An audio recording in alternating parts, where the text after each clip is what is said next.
Il faut identifier toutes les églises. Vous voyez comment est-ce que la population. Donc un monsieur sort de nulle part, a créé mental, a créé idéologie, a comme pasteur. Mais c'est très dangereux. Président de l'Assemblée nationale, Fungola Misu. Parce que on est là bas touche. Parce que c'est dans l'Assemblée nationale. Et en tant que président de l'Assemblée nationale, il faut prendre des précautions, prendre des décisions. Ba député nyonso o ba kimaka ba ya raté ba fouillard. Mais il faut dénoncer bango. Un montant, en tout cas très prochainement nous allons revenir pour que Topé Sabino ba montant on a chiffré. Donc il y a eu un montant qui a été débloqué dans le trésor public pour la construction. Il y a un centre de formation professionnelle et métiers. Alors, quand il y a un terrain où j'ai fait quitter pour nous côté la psycho, bon ça va, il y a eu un montant où il y a un trésor public, psycho potoye ba nini salemi. Alors, bah côté la musala où salemi, na mongo où ezala qui décaissé, il y a pas match. Mongo où ezala qui décaissé dans trésor public pour construire un centre et une formation professionnelle. En tout cas, quitter sur terrain, et l'eau est limité. Par rapport à montant et bimaki, na l'eau est limité. En tout cas, il faut pas ça une explication claire.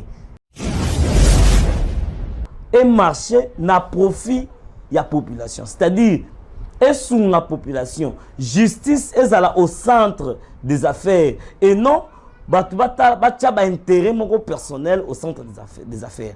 Donc, après ça, direction yassika, injonction yassika, oyo nengeni bakotambola ezala ministère ya justice, ezala cour constitutionnelle ou encore cour suprême ya magistrature.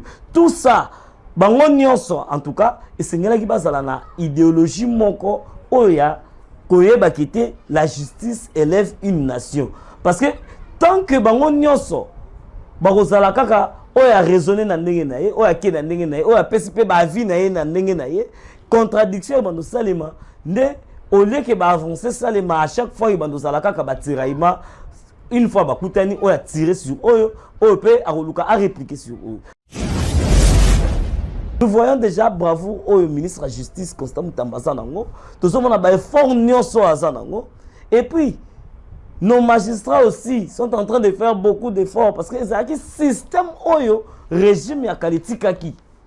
Alors, pour déboulonner ce système, ce n'est pas aussi facile. C'est pourquoi, petit à petit, tout ça kende et puis tout ebi kete ba magistrat na biso ba kosala ndenge chef de l'État à lobby ya kosala nini ya ko accompagner justice na biso ou encore kosala la justice na biso au profit ya population ya République démocratique mobimba. Donc c'est-à-dire population ya ba kete lelo soka za na raison na likamusongolo soka kena ngwa ebi kete ba ko katela dossier wana ndenge sengeli et kozala te parce que oya tiembongo parce que oya yeba na oyote ba kosala kaka justice. Azozwa même na ba honneur militaire. Ayebwa koti ba soda ba kauke lié. Or un civil, je ne sais pas qualification ni toro pesa parce que yé eloko azosala est tellement grandiose que on ne sait même pas quelle qualification il faut pesa. Infiltré vraiment parlement et République démocratique du Congo. Un Congolais. À côté un jeune à côté yewana ba photo na ba honorable pasteur Godin Pouy ba vandi bazo seka ayebisi pe bango que non na zape prophète homme de Dieu allez ba sangani or un infiltré. Mais nous devons faire attention. Nous devons faire attention.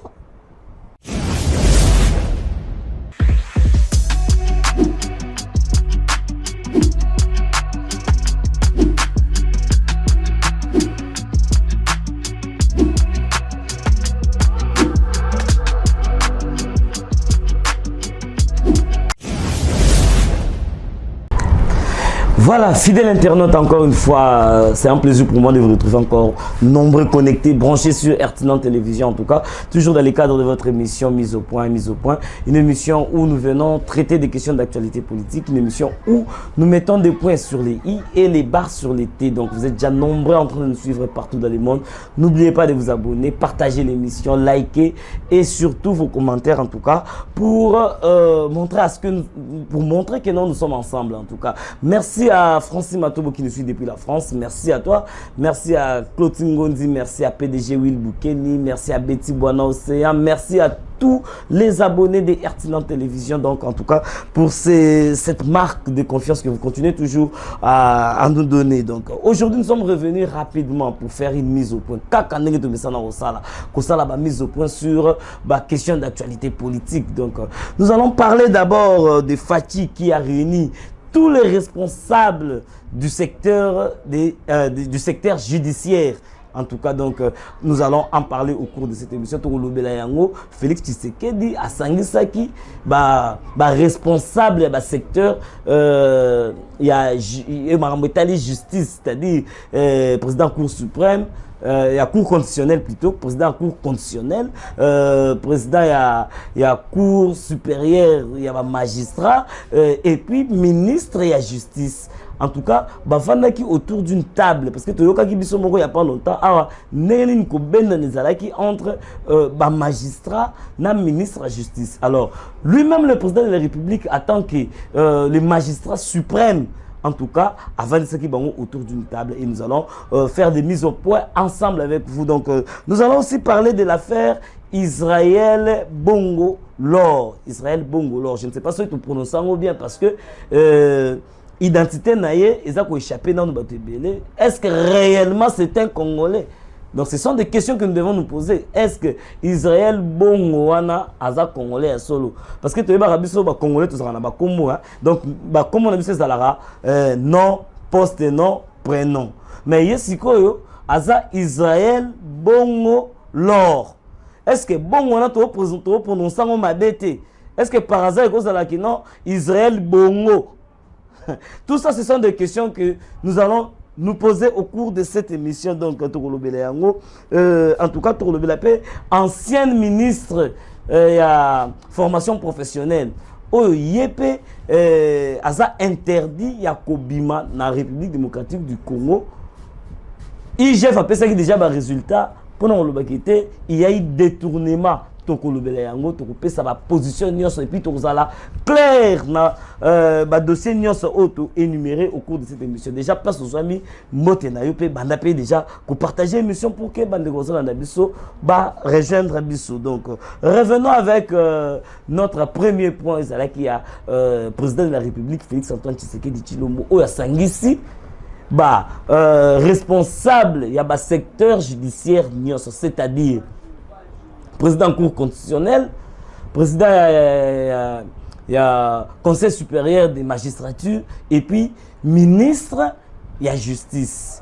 Alors, au cœur, il y a rencontre ou encore il y a réunion, ce n'était rien d'autre que ça la directive il y a SICA, la directive que non sikoyo instance nyonso c'est-à-dire responsable nyonso il y a secteur judiciaire wana bazala na même morale parce que depuis un certain temps il y a eu des tiraillements, il y a eu des mésententes, il y avait des tirs ici et là. Pourquoi? Parce que jusque là il aurait fallu Yemoko le magistrat suprême Félix Tshisekedi azong avant de sabango atali sabango lignée à Sika. Lignée à Sika, comment est-ce que travailler administration et justice, administration judiciaire, si je pourrais le dire, et tamola et marché n'a profit de la population. C'est-à-dire, et sous la population, justice est au centre des affaires et non intérêt personnel au centre des affaires. Donc, après ça, direction et Sika, injonction à Sika. Oyo ndenge nini bakotambola ezala ministère ya justice ezala cour constitutionnelle ou encore cour suprême ya magistrature. Tout ça bango nyonso en tout cas esengelaki bazala na idéologie moko oya koyeba kite la justice élève une nation parce que tant que bango nyonso bakozala kaka oya raisonner na ndenge na ye oya ke na ndenge na ye oya pesi pe ba vie na ye na ndenge na ye contradiction bando salema nde au lieu que ba avancer salema à chaque fois bando zala kaka ba tiraillement une fois bakutani oya tirer sur oyo pe akoluka a répliquer sur eux. Donc nous encourageons notre justice responsable de secteur nyonso judiciaire. Nous vous soutenons, tous soutenir bino parce que souci na biso ezate que non koben nanezala ici et là non souci na biso ezate que non lelo justice ya mboka na biso et ça la makambo ndenge volonté chef de l'État Félix Tshisekedi aza ko senga c'est-à-dire il y a qu'au travailler au profit de la population. Quand on dit profit à la population, c'est-à-dire profit à la nation. Donc, nous souhaitons la réussite cette fois-ci na direction ya Sika baza kozwa na orientation ya Sika au Félix Tshisekedi président de la République a pesi na responsable ya secteur judiciaire nyonso. En tout cas, nous allons être derrière vous. Nous voyons déjà bravo au ministre de la Justice Constant Mutambasa nango. Tous on a ba effort nyonso azanango. Et puis nos magistrats aussi sont en train de faire beaucoup d'efforts parce que c'est un système oyo régime ya kalitikaki. Alors pour déboulonner ce système, ce n'est pas aussi facile. C'est pourquoi petit à petit tous kende et puis tout ebikete ba magistrat na biso ba kosala ndenge chef de l'État à lobby ya kosala nini ya ko accompagner justice na biso ou encore kosala la justice na biso au profit ya population ya République démocratique mobimba donc c'est-à-dire population ya bakite lelo oyo soka za na raison na likamusongolo soka kena ngwa ebikete ba ko katela e dossier wana ndenge sengeli et ozala te parce que oya tchembongo parce que oya yebana oyo te ba kosala kaka justice. Donc en tout cas nous attendons voir tout le monde est déjà chef de l'État a passé déjà ma communion. Alors nous attendons les résultats. Nous voulons maintenant voir des résultats oyo kozala positifs surtout na likamwetali justice ya mboka na biso. Donc sans plus tarder nous entamons le deuxième point. Le deuxième point c'est l'affaire au Italie Israël Bongo l'or. Comme je venais de l'annoncer, Nicolas n'a pas toujours tali comme Aden. Donc il faut vérifier Aden, il y a Israël Bongo. On se dit aujourd'hui notre pays est infiltré et aujourd'hui on confirme qu'il y a infiltration dans le cannabis dans le secteur. Et ce qui est plus grave, même dans l'institution, institution locale, parlement. Donc, au Parlement, tout le monde il y a des infiltrés depuis vota, disons, tout le monde depuis le Parlement, il y a en marche, qu'on vote président de l'Assemblée nationale, qu'on président provisoire, bureau provisoire. C'est que Azalaka déjà. Si bah votaka, c'est que y a pas votaka. C'est-à-dire que non. Dans l'Assemblée nationale, on doit compter vraiment le nombre de députés. C'est parce que les députés belé ça peut fouillard. Les députés belé qui m'a plénière. Il fallait normalement la présence dans la plénière qui était pendant un délai quelconque. S'il faut lever l'immunité, soit longo les sous-députés. Comment institution locale parlement boui parlement ya mboka mobimba il y a quelqu'un qui a comment siéger comme un député national a participé à la décision nyonso aza au courant na makambo nyonso zole kana kati ya parlement pendant que aza na ye député te. Et puis, Asa prophète. Nous voyons l'image des autres, on a tous les nini, tous les gens qui ont photo, Azo soit même na honneur militaire. Aïe, quand il soda lié. Or, un civil, je ne sais pas qualification ni toro parce que il a tellement grandiose que On ne sait même pas quelle qualification il faut au PSA. Infiltré vraiment Parlement et République démocratique du Congo. Un Congolais. À côté, un jeune, à côté, il y a une photo, na honorable pasteur Godin Pouy, vandi bazo seka, a ebisipe bango que non, on a sapé prophète, homme de Dieu, allez sangani, or un infiltré. Mais nous devons faire attention. Nous devons faire attention. Bon, à supposer que c'était un terroriste. Oh, déjà qui était infiltré vraiment Assemblée nationale. La sécurité, tous c'était. Sécurité. Et ça, la population, même la sécurité des institutions, il y a un mot cannabiso. Nous devons sécuriser. Comment un infiltré à Koya, à Banda, ko siéger, et puis, collègues, chers collègues,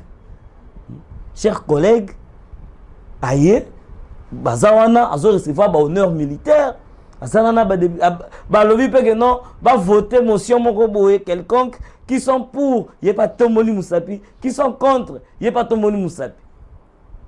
Et pendant tout ce temps ici, personne a se rendre compte que c'était un infiltré. Mais c'est très dangereux. Président de l'Assemblée nationale, Fungola Misu. Parce que on est allé à touche. Dans l'Assemblée nationale. Et en tant que président de l'Assemblée nationale, il faut prendre des précautions, prendre des décisions. Les députés qui fouillard. Mais il faut dénoncer. Tout ça parce que fouillard bazalaka. Il y a un nombre qui était compté, bon nombre pour que effectif pour éviter il y a 500 et quelques 511 13 députés. Majorité surtout les députés opposition maman na fouillard. Donc voter bango pour faire bandaku zelika kaso comme fin du mois kozwa mbongo salaire. Musala batinela bango na parlement na bakinda kusala ngota. En tout cas, tous ont interpellé président de l'Assemblée nationale, VK. En tout cas, Fungola Misu, parce que eux ont la touche, ils ont une race misaï.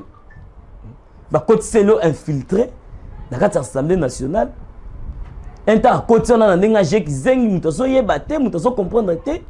Or, en réalité, c'est que Azara qui a une mission. C'est un monsieur qu'il faut suivre de près. Quand il y a Aden Nae.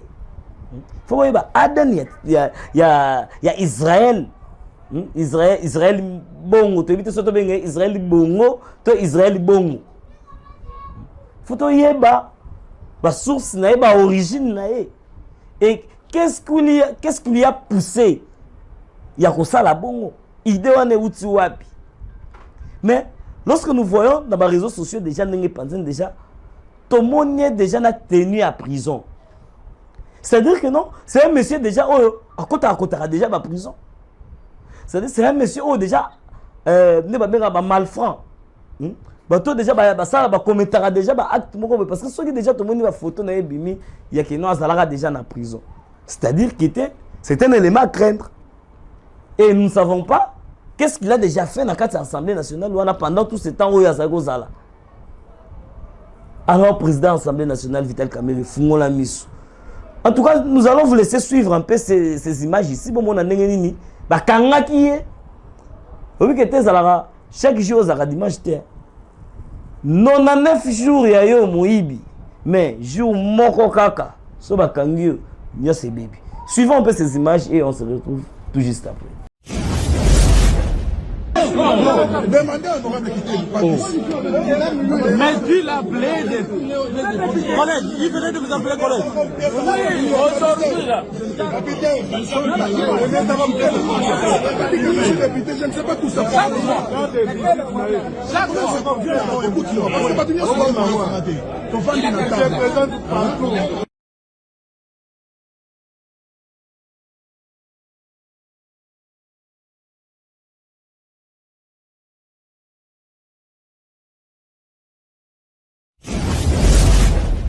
Donc un monsieur qui se faisait passer non seulement comme un député national, mais comme aussi un sénateur. Voilà ce qui est plus grave.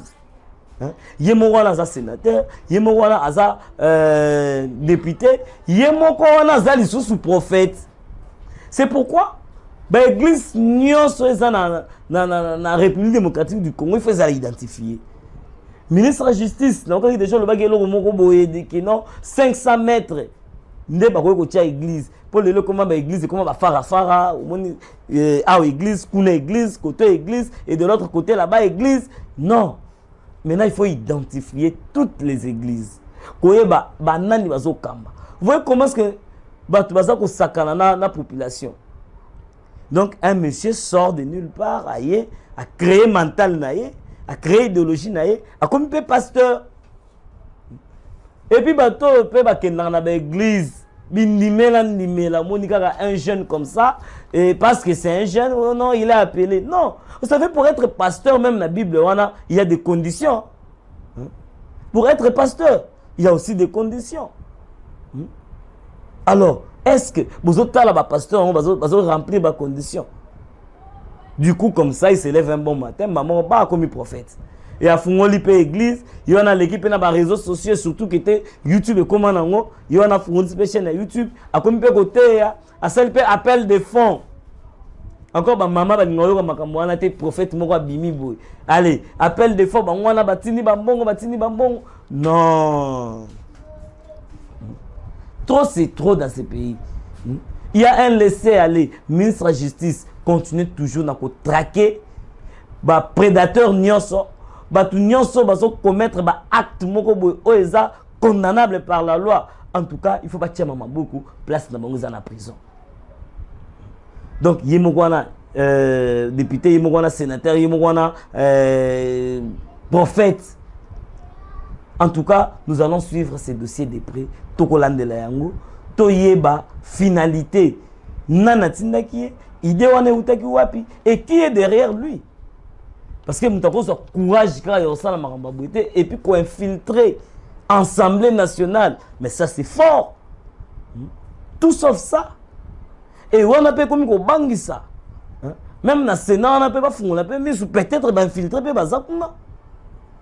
Dans le gouvernement, on a la mis dans le cabinet partout ailleurs. On a mis identifier voir même la présidence. Comme on a d'abord par quoi identifier la présidence pour savoir banani bazaba vrai. Aden, Aden Nicolo Tolobela. Vous en avez Aden. Voilà, nous allons changer de chapitre. Je pense que c'est le tout dernier point. Oyo, tout ça bien comme il y a ancienne ministre, il y a formation professionnelle. Oyo ba péquissier à Koki quitter sol et République démocratique du Congo pour voyager à Kenelibana. Pour la Nini, nous allons expliquer tout de suite, nous expliquer qu'est-ce qui s'est passé. IGF toujours dans Moussala, encore une fois, félicitations à Gilles Alingete pour Moussala Malam ou Azosala bien que combattu. Bien que combattu, Azo continue toujours à servir nation. Azo continue toujours à servir nation. Il y a eu des détournements à des deniers publics. Selon l'enquête, Oyo, IGF a engagé qui? Dans le ministère Ouana, il y a formation professionnelle et métier. Voilà. L'enquête des qui portait plus. La province, il y a Kasaï central, Sankourou, Lomami. Alors, il y a eu un fonds qui a été décaissé, un montant. Terme mongo, ils allaient qui décaissé dans le trésor public pour construire un centre de formation professionnelle. Il y a eu un montant. En tout cas, très prochainement, nous allons revenir pour que Topé Sabino va monter, on a chiffré. Donc, il y a eu un montant qui a été débloqué dans le trésor public pour la construction. Il y a un centre de formation professionnelle et métier. Alors, quand il y a un terrain où j'ai fait quitter pour nous côté la Siko, bon, ça va. Il y a eu un montant où il y a un trésor public. Siko toye, Siko potoye ba, nini salemi. Alors, bah côté la Moussala où salemi, na mongo où ezala qui décaissé, il n'y a pas match. batali bimaki te mbongo ebimaki bakiti na terrain batala musala esalemi bakuti bimaki te esali eloko te. Rien n'a été fait selon les résultats de l'IGF. En tout cas, nous avons suivi dans des sources sûres. Bakiti batali bamoni ki te non ndenge zaboye. En tout cas, il faut interpeller ministre ya formation professionnelle, l'ancienne, l'ancienne ministre ya formation professionnelle et métier, Antoinette Kipoulou, au Bapekisiye abima la République démocratique du Congo, parce que IGF selon l'enquête naye, dans la province, il y a Kasai central, Sankourou, Lomami, Mongo ezalaki décaisser na trésor public pour construire ba centre ya ba formation professionnelle. En tout cas, ba quitter sur terrain, ba kouti eloko salimité. Par rapport à montant et bimaki na eloko salimi, en tout cas, il faut pas ça ba explication claire. Mboka oyo pendant que ba enseignant bazo zanga kozonga bazo gréver parce que bazo za 400 000 francs ya salaire. Bazolo ba mbongo ezate mbongo bakisela ba enseigner ezate. Mais mbongo ezoza la détourner na mboka oyo. Pendant que bana mususu bazo chemin na bandaku, pourquoi? Parce que ba enseignant bazo ngotangisa te, bazo réclamer salaire na bango. Mais détournement ezo salima, c'est-à-dire que était na mboka oyo tolo baki mbongo ezali.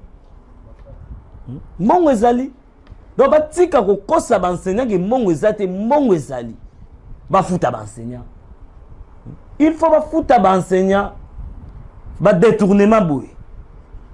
En tout cas, ministre ya justice, Constant Moutamba, population a confiance dans les saganati. Population a la dossier où soki est commis déjà. Na bayi mibeko, bakolo mibeko, est commis déjà na justice.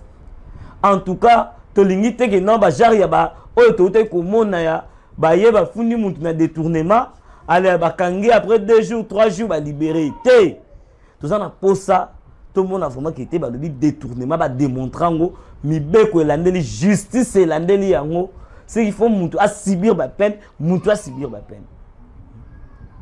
Alors l'ancienne ministre ya formation professionnelle Azaye Mogote et ça peut être 2 autres personnes ont basé cité tous autres toujours au cours de l'émission où ils ont mis au point. En tout cas, il s'agit de Michel Kabouya Biaye, Ouazali DG entreprise Agimex. Bango peut baser inclus dans 4 dossiers parce que bango ne qui ma construction, il y a un centre de formation. Oh, il fallait que ça les manaba Kasai central, na Sankourou, pe na Lomani. Azaye Mogote, et ça pena Daniel Madimba, oh azali, skoye DG ya société compagnie service. Bango pe baza interdit à Robima Mboka. Il faut pas qu'il y ait un mibeko et yoka bango. Parce que selon résultat ya IGF, et ça que non, va constater que mon ezala qui décaissé le trésor public nam sala o esengela qui esala et salemité. En tout cas dossier oyo tokovanda tozolandela yango tina suka tout le monde a quitté batu o nyonso baza ko détourner mbongo ya République démocratique du Congo pendant que ba fonctionnaire ba soda ba policier bazo kemba bazo salaire moko zo ko nouer le début du mois pour la famille na bango pour la survie na bango te eza na batu bazo détourner ba mbongo. En tout cas to la de la dossier o tina suka. En tout cas ça a été mis au point to yaki rapidement pour non c'est la bino ko épingler bino ba point o eza comme actualité de l'heure to banda rozon rapport que to tchaka ba point sur les i ba barre sur les t. En tout cas, merci Nabino pour que Bolanda quand même mise au point où Tokotika la mise sur la Tozotala. Et puis tout ça va foutre à enseignant. Et puis tout ça c'est la suite. Il y a dossier où il y a détournement où il y a résultat bimi na IGF. Et puis tout ça c'est la nengenini justice na biso et kotambolama. donc ekotambwisama selon injonction ya sika oyo président de la République apesi selon lignée ya sika oyo président de la République apesi.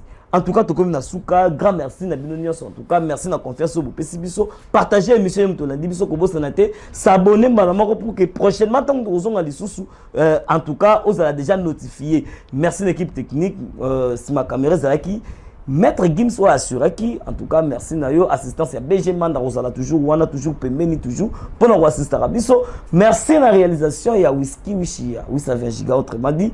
Les cuisines intelligents, en tout cas, donc, la assistance tout le monde peut. Je note bien dans la Wana, Yves Mwang, en tout cas, merci Nabido Nyonso.